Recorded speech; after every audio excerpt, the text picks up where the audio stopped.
इस वीडियो में हम कक्षा 10 गणित के सांख्यिकी चैप्टर की प्रश्नावली 13.1 का दूसरा प्रश्न करेंगे। प्रश्न है, किसी फैक्ट्री के 50 श्रमिकों की दैनिक मजदूरी के निम्नलिखित बंटन पर विचार कीजिए। तो यहाँ पर कोई फैक्ट्री है, उसमें ये जो श्रमिक हैं, जो मजदूर हैं, उनकी संख्या है और उनकी दैनिक मजदूरी है कि 12 मजदूर ऐसे हैं जिनको 500 रुपये से 520 रुपये तक मिलते हैं रोज़, और इस प्रकार से ये है। ठीक है, एक उपयुक्त विधि का प्रयोग करते हुए इस फैक्ट्री के श्रमिकों की माध्य दैनिक मजदूरी ज्ञात कीजिए। तो हमने ये जो आंकड़े दिए हैं इनका माध्य ज्ञात करना है, यानी मीन हमने ज्ञात करना है। और उपयुक्त विधि का प्रयोग करते हुए कौन सी विधि यहां पर हम प्रयोग करेंगे, सोचो जरा। तो यहां पर जैसा कि आप जानते हैं कि 3 विधियां होती हैं हमारे पास माध्य ज्ञात करने की: प्रत्यक्ष विधि, कल्पित माध्य विधि, पग विचलन विधि। तो सिंपल ये है कि जब छोटी छोटी संख्याएं होती हैं हम इसे यूज़ करते हैं, जैसे संख्या थोड़ा और बड़ी होती है ये, और बहुत बड़ी बड़ी संख्या में हम इसे यूज़ करते हैं। ये करना चाहिए, मतलब होने को तो ये किसी से भी हो जाएगा, कोई भी विधि का प्रयोग करेंगे आंसर सेम आएगा। लेकिन उपयुक्त विधि कौन सी है? उपयुक्त विधि यहाँ पर पग विचलन विधि है। कारण क्या है? क्योंकि आंकड़े में जो संख्याएं हैं वो बड़ी बड़ी संख्याएं हैं, तो अगर हम इसका प्रयोग करेंगे तो गणना हमारे लिए आसान रहेगी। ठीक है, ओके। तो हम ये लिखेंगे कि दिए आंकड़ों का माध्य ज्ञात करने के लिए पग विचलन विधि सबसे अधिक उपयुक्त है। ओके, तो फॉर्मूला क्या है? देखो यहां पर हमने सारणी बनानी है, लेकिन हमेशा आप याद रखना, सांख्यिकी चैप्टर में कोई भी आप प्रश्न करें सबसे पहले उसका फॉर्मूला लिख दिया करो। तो फॉर्मूला इसमें होता है माध्य ज्ञात करने का, A plus sigma F I U, sigma F U upon sigma F into H, यह है फॉर्मूला। अब सोचो इसमें कितने कॉलम बनेंगे। तो एक कॉलम तो हो गया हमारा इसके लिए वर्ग अंतराल जो आएगा, दूसरे कॉलम में आएगा x जो कि इसका मध्य बिंदु होता है, तीसरे कॉलम में आएगा f जो यहां पर ये श्रमिकों की संख्या ये f है, चौथे कॉलम में क्या आएगा? देखो जब हम d ज्ञात करेंगे जिसमें a माइनस करना होगा इससे। ठीक है, अभी मैं प्रॉपर तरीके से आपको बताऊंगा, पहले प्रॉपर सारणी में कितने कॉलम बनेंगे वो मैं यहाँ पे लिख देता हूँ, d। अगले में फिर होगा u निकलेगा जो कि होता है d अपॉन h, और फिर अगले में f और u का गुणा होगा। तो पग विचलन विधि में कितने कॉलम बनते हैं? 1 2 3 4 5 6 कॉलम बनेंगे यहाँ पे। ठीक, तो ये जो मैं यहाँ पे लिखा आराम से मैं आपको समझाऊंगा, आपको बिल्कुल भी चिंता करने की आवश्यकता नहीं है, बस मुझे ये पता करना था कि कितने कॉलम बनेंगे। ओके, ठीक है। सबसे पहले इसमें दैनिक मजदूरी जो वर्ग अंतराल हमारा है रुपयों में, ओके। फिर ये आएगा यहाँ पे मध्य बिंदु जिसको हम x कहते हैं। फिर यहाँ पर है बारंबारता, श्रमिकों की संख्या, f हम जिसको कहते हैं फ्रीक्वेंसी, बारंबारता। फिर इसमें क्या होता है? इसमें हम लिखते हैं x माइनस ए। आप चाहो तो इसको d नाम दे दो कि d बराबर x माइनस ए। ओके, और अगर d नहीं लिखना चाहो तो केवल ये भी लिख सकते हो x माइनस ए, कोई प्रॉब्लम नहीं है। ठीक है ना, d अगर आपको लिखना भी नहीं है तो कोई दिक्कत नहीं है। फिर इसमें आता है u जिसमें हम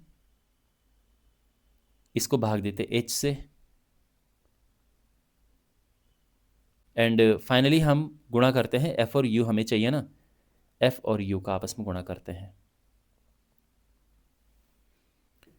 चलिए 500 520 इस तरह से है 600।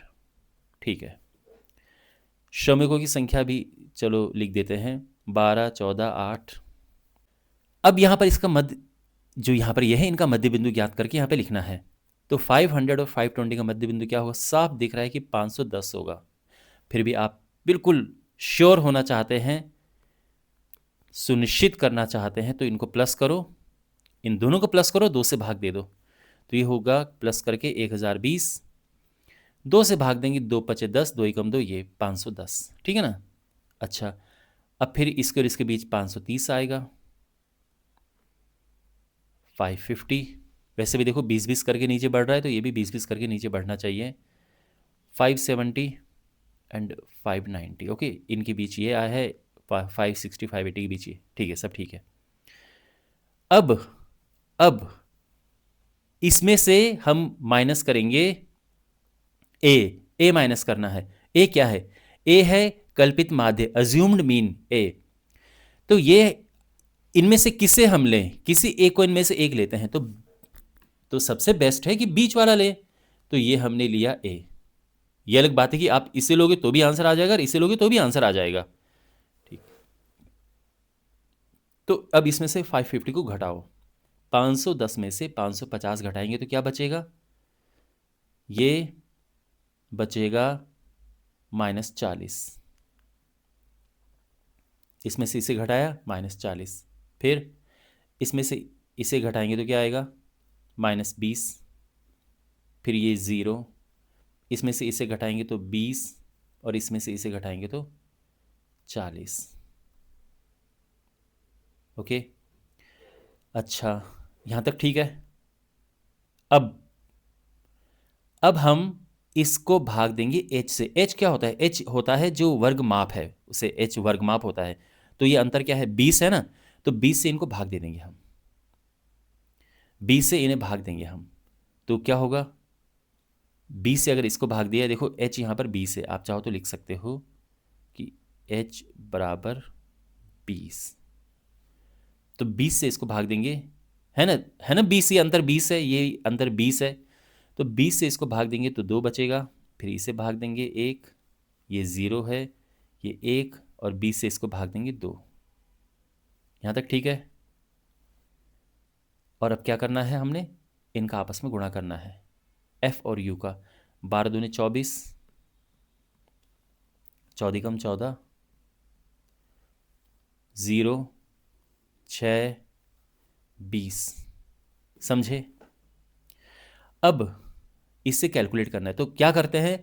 प्लस प्लस वालों को का अलग हिसाब करते हैं, इनको अलग प्लस करो, माइनस माइनस वालों को अलग प्लस करो, तो ये हुआ माइनस का 38। अब देखो 38 में से 26 गया, 12 बचते हैं, लेकिन बड़ा माइनस का है तो माइनस आएगा। तो फॉर्मूले में देखो, एक तो है सिग्मा एफ यू, यानी एफ यू जो है इसका योग हमने करना है, और एक एफ का योग करना है जो कि ये है। तो ये वैसे लिखा है, कितने श्रमिक हैं? 50 श्रमिक हैं, लेकिन दोबारा योग कर लेते हैं।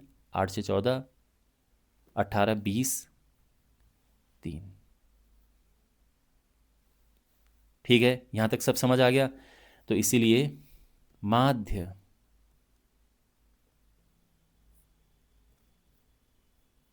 तो पहले लिख देते हैं formula, A plus sigma F U upon sigma F गुणा एच। तो ए क्या है? 550, sigma F U -12, sigma F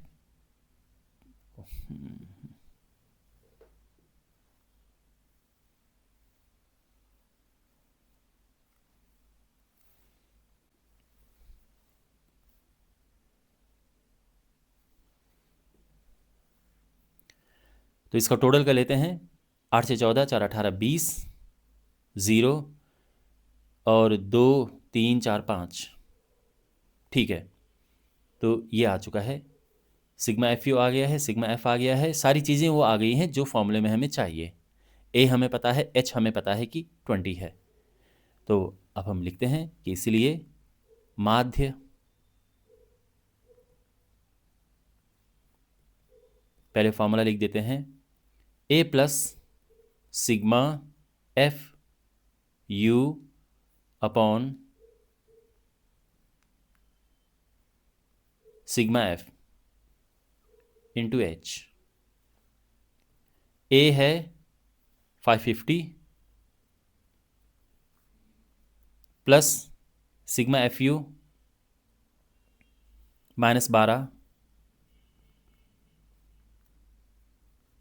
बटे ये है 50 गुणा 20, H20 है, ठीक है ना। ये जो वर्ग माप है 20, 0 से 0 कैंसिल, ये हो जाएगा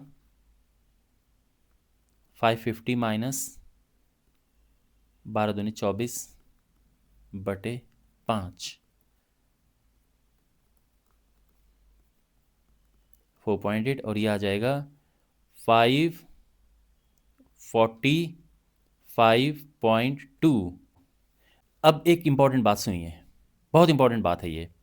यहाँ पर ये हो सकता है कि आप ये कहें कि सर हमारे टीचर ने तो इसको कल्पित माध्य विधि से किया, तो बिल्कुल कल्पित माध्य विधि से भी हो सकता है। ये भी हो सकता है कि बहुत सारे टीचर्स ने इसको प्रत्यक्ष विधि से करवाया हो, क्योंकि आंसर तो हर बार आप किसी भी विधि से करें आंसर तो सेम आएगा। ओके, लेकिन मुझे लगा कि इसमें पग विचलन विधि सबसे अधिक उपयुक्त है, क्योंकि इसमें बड़ी बड़ी संख्याएं हैं, तो इसलिए पग विचलन विधि का प्रयोग किया है। लेकिन अगर हम इसमें कल्पित माध्य विधि का भी प्रयोग करते तो भी कोई प्रॉब्लम नहीं थी, तो हम इसमें कल्पित माध्य विधि से भी कर सकते थे। ओके, तो अगर आप उससे करना चाहो इस क्वेश्चन को उससे भी कर सकते हो। कल्पित माध्य विधि से तो फिर जैसे हमने ये माइनस किया, इसको डी कहते हैं, और इनका आपस में गुणा हो जाता है एफ और डी का, और फिर आगे आ जाता है, ठीक है। ये है, तो बाकी ये तो खैर है ही परफेक्ट सोल्यूशन है।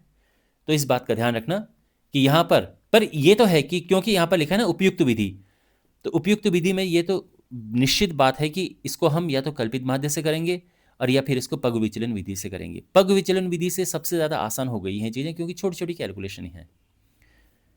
बाकी आप इन दोनों में से किसी भी एक का प्रयोग कर सकते थे, लेकिन प्रत्यक्ष विधि अगर इसमें करेंगे तो उसमें बहुत बड़ी बड़ी कैलकुलेशंस आएंगी, तो वो ठीक नहीं था। आई होप आपको समझ आ गया होगा कि मैं क्या कहना चाह रहा हूँ, और इसी के साथ ये सॉल्यूशन भी कंप्लीट होता है।